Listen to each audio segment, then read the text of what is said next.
everyone was horrified that a young man in his prime with a new first baby coming had to die in the back of an ambulance 30 minutes away, and a fabulous cath lab in Arcane Hospital, Waterford Regional Hospital, there and closed. The European norm for a cardiac arrest is 1 hour. It's not 1.5 hours, as our own government are saying.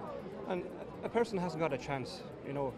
If something happens after 5 o'clock in the evening, what are they going to do? Go out and knock on the door? It's absolutely ridiculous. You know, we're treated like second-class citizens in the southeast, and it has to stop. People have enough. They just have enough.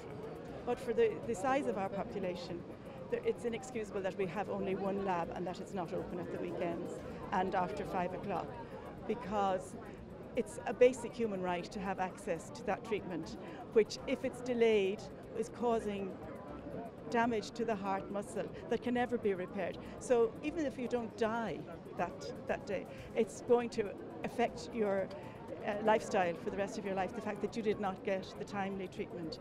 And I think it's just everybody's basic right to have that. Unfortunately, it always takes someone's death before people realise that this is a very, very serious situation and it needs to be addressed urgently.